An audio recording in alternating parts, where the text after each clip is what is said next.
Welcome back to Beyond the Unknown, where we explore the internet's darkest stories, unexplained mysteries, and the confessions that leave more questions than answers.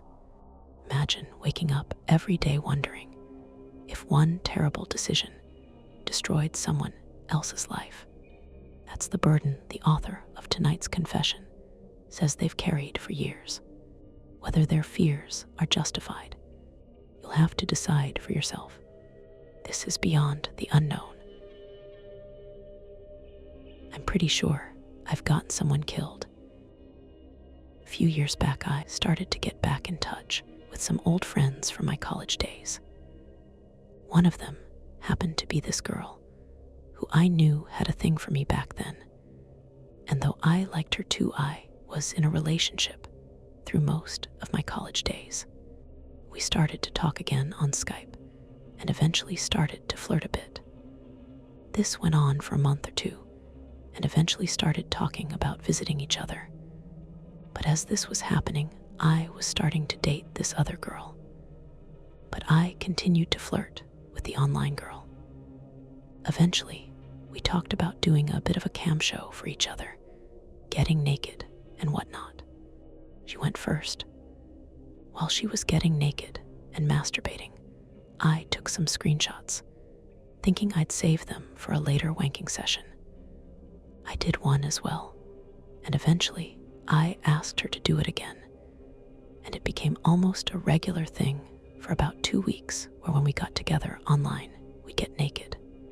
It's worth noting at this point that the girl was from Pakistan and from a deeply religious background, and her family was crazy religious. She was not.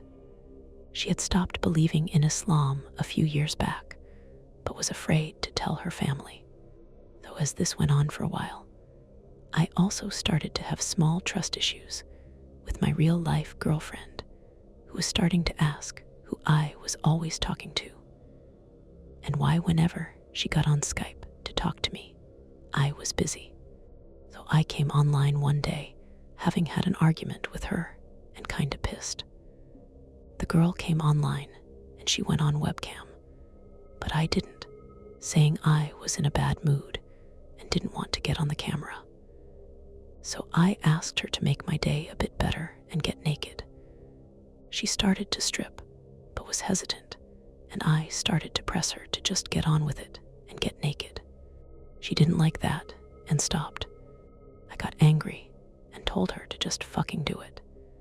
It's not the first time she's done this, and why is she being so damn stupid? She started saying she felt uncomfortable and was going to stop talking to me so I could calm down. At this point, I was livid. I told her she better not try and back down from this. Told her if she didn't want me to spread naked photos of her to all her friends on Facebook and to her brother, she better get naked right the fuck away. She was shocked. What do I mean? What naked pictures? She never sent me any. I sent her a screenshot. In the screenshot was the screenshot I had initially taken of her, along with a window of her Facebook profile, along with tabs of her Facebook friend and brother, with an empty message form up there. I told her, "You have 1 minute to start getting naked." She started to cry, but I didn't care, just stressed my point. I uploaded the screenshot of her naked and sent her a link of it, telling her that if she wasn't doing it right away now, I'd send it straight away. She was shaking and crying really badly at this point, not even bothering to write anything back. Suddenly, she walks away from the computer, and I, in my anger, write some more threats for her to come back. 30 seconds later, she enters the room again. She's not alone. Her mother is there. The girl points at the laptop, and her mother starts to read. I can see surprise on the mother's face, and I suppose she reads what I have written. She turns around and slaps the girl hard. Then she turns back to the computer, and it looks like she closes the lid. She goes offline a few seconds later. I'm in shock. I don't know what just happened, but I'm starting to think it's nothing good. I start to panic and wonder what the fuck did I just do. I have her phone NR, I realize. I give her a call, not sure what the hell I say or do if she picks up. She doesn't. I sent her an email saying how sorry I am. I don't know what got into me, that I regret my actions. Is she all right? No response. Having a bit of anxiety, I get away from my house and go to hang out with some friends, wanting to get what happened out of my mind. Next morning, I wake up and I have an email from a police officer asking me to contact him as he has been unable to contact me via phone. I check my phone, shit, 2 missed calls. I don't call him back. I get into panic mode. What the fuck, she called the police. Might not be real, so I decide to look up the email info as well as the point of contact. All real, shit. At this point, my memory of the day becomes hazy, as I was just too much in panic. But I remember trying to be normal and went to cinema with a couple of friends. The following day, I get another email saying that the girl is not going to press any charges. I'm super relieved. Wow, okay, so what happens now? I've been told to not call her again, as this would be seen as harassment, and the officer would open the case up. So I don't. A couple of months go by, and I've been thinking constantly of her and what went down. By this point, I've broken up with my girlfriend. I worry about what happened after the connection went out in her room with her mother. I can't contact her, but I reach out to mutual friends. No one has seen or heard anything from her for some time. Well, that's weird. I tentatively reach out to her best friend to try and figure out if she told anyone. The best friend doesn't know anything. She tells me she moved to Pakistan with her brother and haven't heard anything from her since then. When did she move? 2 months ago. I ask her if she isn't worried. She says yes, but that it's probably because she's in some remote village and just doesn't want to reach out. Or maybe she got married to someone. I ask her about the girl's older brother, and apparently he came back from Pakistan quickly. I start to have a nagging suspicion that something went wrong. I know her brother was one of those extremely religious Muslim men who become offended just seeing Western women in bikini underwear ads. What would he think if he found out what his sister had done with me? I really start to worry now. 3 months later, and I hear through the grapevine that the best friend is getting married and traveling to Pakistan as well. I reach out and ask her if she can see if she can't find the girl for me. She says sure. 2 weeks later, she returns. I straight away shoot her an email asking if she heard from her. No, nothing. Apparently no one heard from her or seen her. To this very day, 5 years later, no one has heard from her. The girl was very popular and friendly with a lot of the Asian community where we lived.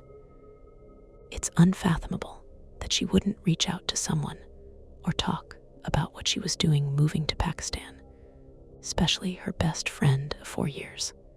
I suspect that her family committed an honor killing after what she did, and that her mother discovered her.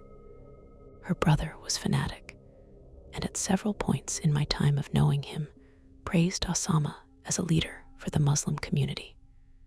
She was always afraid of him, and I know she wanted to get away from them, to be herself and not be under their thumb. Now I'm afraid she never got out of there, not alive, and that it was all because of me. I've thought about reaching out to the police with my suspicions, but I can't do it unless I bring up the case, and I don't need that in my life right now. There is hardly a week that goes by that I don't think of her and what I've done. So I'm going to end this right here. This was fun while it lasted. Thanks for the name calling and the requests for me to go kill myself. I expected a bit of negativity, but not the hostility.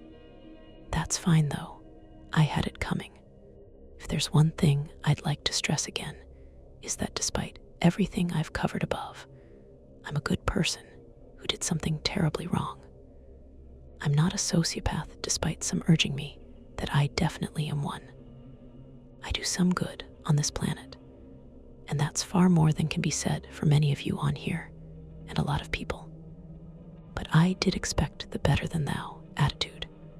My one crime does not define me. Am I going to seek professional help? Maybe. Am I going to come forth to the authorities? Not yet, but I will. I need to find my own answers about what happened before I can do that. Whether this confession is completely true or not, one thing stood out to me more than anything else. Not the possibility of what happened afterward, but what the author was willing to do in the first place.